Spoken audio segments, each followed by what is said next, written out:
Si Maya,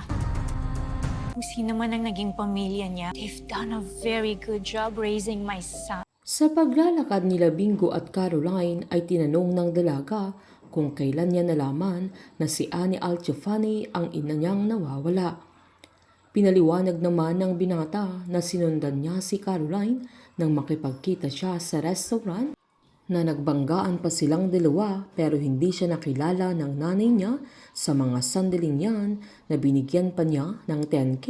kaya agad sinabi ni Caroline na bakit hindi niya sinabi sa kanya.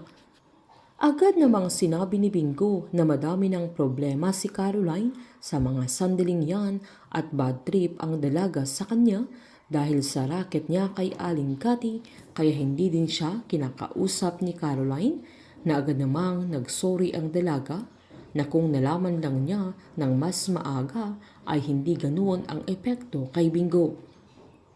Sinaad naman ng binata na kahit mas maaga niyang sinabi kay Caroline ay ganun pa rin ang epekto sa kanya na masakit ito para sa binata. Giniit naman ni Caroline na kilala ng nanay ni Bingo yung mama niya na connected sila sa nakaraan kaya sinaad ni Bingo na ang liit ng mundo kaya napatanong si Caroline kung nagkataon pero umangal naman si Bingo na kung nagkataon man na pinatay ang mama niya at iniwan siya ng nanay niya na ayaw niya na ganun dahil masakit at ayaw niyang pangit na mga bagay ang nagkukonek sa kanilang dalawa. Kaya sumang-ayon naman si Caroline na mag-focus na lang sila sa magagandang bagay na nangyayari sa kanilang dalawa. Nangako ang dalaga na mula sa sandaling yun ay hindi siya makikipagkita kay Annie kung walang go signal ang binata na nagigets na niya kung bakit ganon si Bingo na lahat aabutin niya pagtratrabahuhan niya dahil gusto niyang magtagumpay dahil masakit ang iwanan para sa yaman. Sinabihan naman ni Bingo si Caroline na kung kailangan niya ang nanay niya para sa nangyari sa mama niya ay go lang ito dahil alam niyang mahalaga yun para sa dalaga na nangako siyang tutulungan niya si Caroline. Pinaalala naman ng dalaga ang sinabi sa kanya ni Bingo noon na hindi lahat ng ulan ay may kidlat, sabay nangako siyang tutulungan niya ang binata na maging matagumpay ang mabenta box at tutulungan niya itong maging successful sa buhay niya na dadamayan niya lahat sa mga problema niya kahit ilang kidlat pa ang pagdadaanan nila. Agad namang sinabi ni Bingo na tumingin ang dalaga sa mga bituin na napakadami pero kulang pa ang mga yun sa dami ng beses na mananatili siya sa tabi ng dalaga na magtutulungan sila at nangakong andoon lang siya palagi.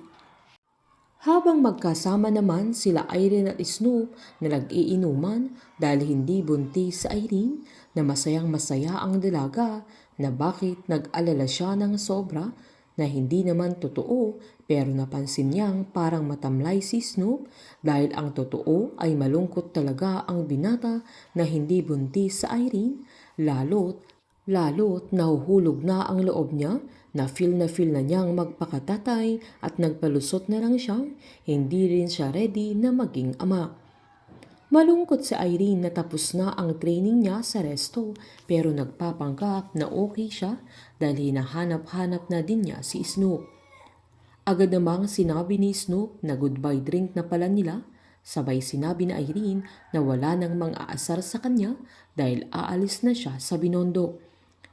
Agad namang sinabi ni Snoop na masayang masaya siya na hindi na siya makakakita ng Erna pero malungkot ito maging si Irene na pilit nilang tinatago sa isa't isa na malungkot ang dalaga dahil huling pagkikita na nila ni Snoop at uuwi na siya pagkagaling niya sa inuman nilang dalawa.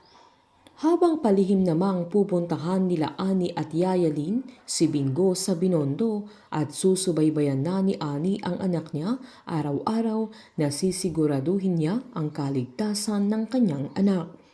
Makikita na ni Yayalin si Bingo na isang napakagwapo at mukhang masipag naman ang binata dahil nakita nilang nag-aayos ng mga paninda niya. Kinuha ni Ani ang address ni Bingo sa taong inutusan niyang maghanap sa kanyang anak. Painit ng painit ang mga tagpo, sabay-sabay po nating subaybayan ang advance episode ng Can't Buy Me Love dito po sa aking channel. Patuloy lamang pong manood at mag-subscribe para ma-update po kayo sa mga susunod na episode. Marami pong salamat.